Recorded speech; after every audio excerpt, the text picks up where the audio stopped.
সবাইকে ঈদের শুভেচ্ছা জানাচ্ছি। ঈদ মুবারক। আশা করি আপনাদের সকলের ঈদ আপনার পরিবারের সাথে অনেক আনন্দে কাটবে। আজকের ভিডিওতে আমি আপনাদেরকে প্রিমিয়ার প্রো একটি টিউটোরিয়াল দেখাবো। প্রিমিয়ার প্রোতে বেসিক্যালি কিভাবে স্ক্রিনশটে আপনি হাইলাইটার ব্যবহার করবেন। অনেক স্ক্রিনশট জাতীয় ভিডিওতে নির্দিষ্ট কোনো টেক্সটকে হাইলাইট করা হয়, সেটি প্রিমিয়ার প্রোতে কিভাবে তৈরি করবেন। তো প্রিমিয়ার প্রোতে আমি এখানে একটা স্ক্রিনশট নিয়ে নিয়েছি। এখানে আমি হাইলাইটার তৈরি করব আমাদের যে টাইটেল বা হেডলাইন রয়েছে এই জায়গাটায়। তো প্রথমে যেটা করতে হবে, আমাদের এখান থেকে পেন টুলের ভিতরে এটাকে যদি ক্লিক করে ধরে রাখি, রেক্ট্যাঙ্গেল টুল পাবো। আমরা রেক্ট্যাঙ্গেল টুলকে সিলেক্ট করব। দেন আমাদের যে টেক্সট রয়েছে সেই টেক্সটের যে সাইজ সেই অনুযায়ী এরকম একটা রেক্ট্যাঙ্গেল আমরা তৈরি করে ফেলবো। মূলত এটাই হবে আমাদের হাইলাইটার। আপনি যত দূর এই হাইলাইটারটা তৈরি করতে চান সেরকমভাবে আপনি মার্ক করে এরকম একটা রেক্ট্যাঙ্গেল তৈরি করবেন। তারপরে এটির যে সাইজ, আমাদের যে নিচের ছবির সাইজ, সেই সাইজ অনুযায়ী আমি রেক্ট্যাঙ্গেলটিকে বড় করে দেব। এরপরে আমরা চলে যাব এসেনশিয়াল গ্রাফিক্স প্যানেলে।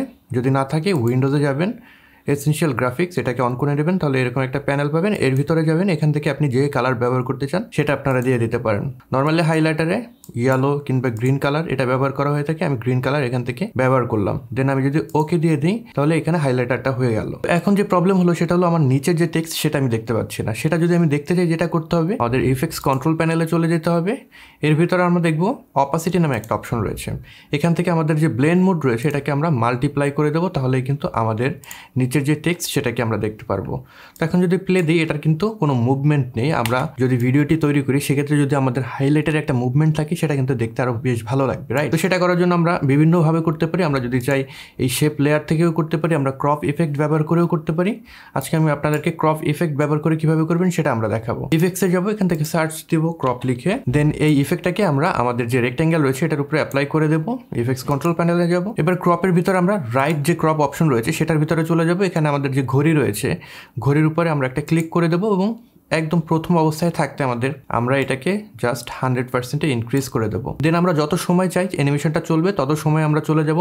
সাপোজ এখান থেকে আমি মোটামুটি 20 ফ্রেমের মতো চলে গেলাম। দেন এখান থেকে আমাদের যে রাইট ক্রপের যে ভ্যালু সেটাকে যদি 0 করে দিই তাহলে এটি আবার চলে আসলো। এবার যদি আমরা প্লে দিই তাহলে আমাদের অ্যানিমেশনটা এভাবে চলে যাবে। আপনারা যদি চান আরও দীর্ঘক্ষণ ধরে হবে, জাস্ট এই ফ্রেমটাকে ধরে সামনের দিকে যদি নিয়ে আসেন তাহলে এটা কিন্তু আস্তে আস্তে আরও বেশি সময় ধরে চলবে। তো হয়ে গেল আমাদের হাইলাইটার। এইভাবে আমরা আমাদের কোনো স্ক্রিনশট, কোনো টেক্সটে কিন্তু হাইলাইট যে এফেক্ট সেটা প্রিমিয়ার প্রো দিয়ে খুব সহজে তৈরি করে ফেলতে পারবো। তো আশা করি ভিডিওটি আপনাদের ভালো লেগেছে। যদি ভালো লেগে থাকে কিংবা এই ভিডিও থেকে যদি নতুন কিছু শিখে থাকেন তাহলে অবশ্যই ভিডিওতে একটি লাইক করবেন এবং কমেন্ট বক্সে আপনাদের মতামত জানাবেন। এই চ্যানেলে যদি আপনি নতুন হয়ে থাকেন তাহলে সাবস্ক্রাইব করে রাখবেন।